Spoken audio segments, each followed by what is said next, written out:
you could kind of get more serious about your responsibilities and being an adult and go get yourself a fucking Jordan Peterson clean your room book and, you know, maybe like get more serious about, I don't know, school, a job, trying to eventually get into a more serious relationship. But I feel you that there's like a degree of, you know, where you just don't want to like settle into this traditional American life and you just want to kind of live this crazy life. Do you feel like this is stuff you have to get out of your system before you can attempt to like go back to normal? Yeah, and create like a serious life. Like, is there a part of you that wants to have a family or be a dad? Yeah, of course. Who doesn't? Everybody wants a family and all that stuff. It's just I never got to find out what kind of person I was during my, you know, teenage years. So because my family was strict, I never got to go outside. I never got to figure out who I am as a person. So, you know, I just wanted to figure it out right now. I've done some crazy stuff that is like I thought I could never do, like talk to women, you know, like learn lessons in life. I never got to learn lessons. My father was an alcoholic. He wasn't around, bro. You know? Yeah, I mean, do you think that you would be able to go be a computer programmer after this and just have this memory in the back of your head? Like, hell yeah, I did that. I drove the car into the gym. I f***ed 5 girls. I got a STD. I did cocaine. Now I can just go be a normal dude. I mean, shit, anything's possible, you know? Like, even if you got a background, you could get into some companies. Right. If you could provide a skill, you know? Right. Do you think that would hold you back, just being on the record of, I mean, it could be a felony. I don't know. Shit. It doesn't really seem like a felony to me. Maybe. Yeah. Although, on the other hand, I guess, like, you know, you did kind of put a bunch of people's lives in danger. If they were able to, like, you know, convince the judge that you know, attempted violence upon these people. There was no one in that building. No one? No one. I mean, no one there is kind of, that's kind of compelling. Because I feel like even if there's like a couple people there, they're still going to be able to paint the picture of like, it could have I can see that. Killed them. Right.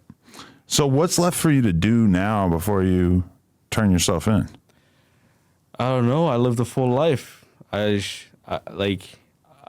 went from the, you know, this fucking incel virgin playing video games all day to this hood legend. Like, I'm invited to every hood across America, which is insane because I'm not even like from the hood, but it's just they like my story. You know, they go like, "Hey, that's Amigo Chino. He's real as," you know. Where'd you get the Amigo Chino name? So I didn't really hang out with the other Asians. So I hung out with a lot of Spanish dudes, and you know they said Amigo Chino is here. You know, it just stuck with me. I mean, you're all Asian, right? You're not an amigo. Predominantly just Cambodian and just a little bit of Chinese, but mainly Cambodian. Right. I mean, either way, you could always be a friend.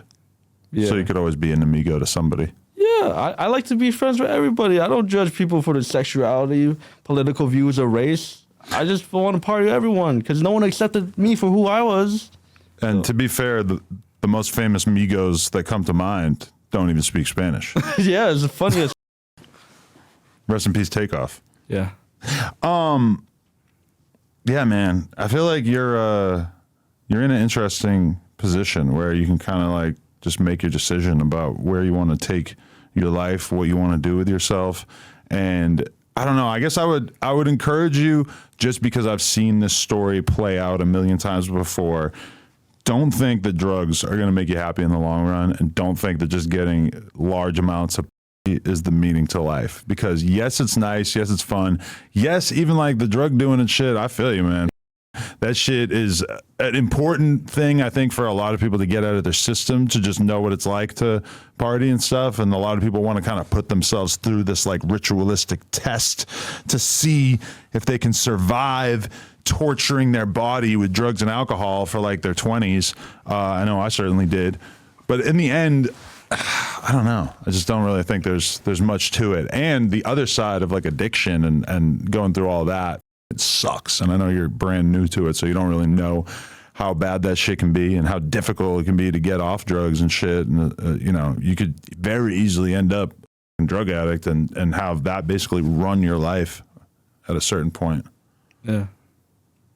So, I don't know. It's not just about the and the drugs. It's about the journey and me developing as a man, because I'm learning lessons and I'm connecting with people, you know. Just I used to judge people a lot, but now I'm just everywhere I go, it's the same people. It's just like we're all human, like, you know, we're all the same. I saw you climbing that huge tower. Yeah. What the fuck was that, dude? That was scary. Honestly, I just wanted to, I want to make myself really strong. Like, I want to face my fears, face anything that scares me, and heights is everybody's fear. I was like, man, if I don't do this now, then I'm never gonna face it. Like, shit, hitchhiking is scary, bro. No one does that. I don't know if I get picked up by Jeffrey Dahmer or some shit, bro. You get picked up by anybody weird? Oh, yeah. I had a friend who was hitchhiking back in the day, and the guy that gave him a ride asked him if he could suck his dick. And he was like, fuck? He was just like, nah, man, I'm cool. It was like amazing just hearing him tell me the story. So that you didn't run into that? No. Okay. No. That you would remember that. I'm not sucking no. I'm sorry, bro. That. Right, because I heard you diss Lil J. Lil Tay. Oh, you diss Lil Tay. Lil Tay. Oh, I thought you diss Lil J. Who the hell is Lil J? He's like a gay Chicago drill rapper. What the?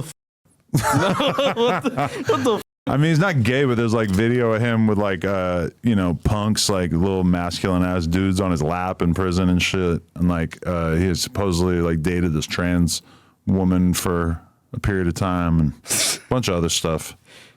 But he's like a killer. Like he's I mean, allegedly, but he's the real deal. Like he's known to let his gun clap. Pow, pow, pow.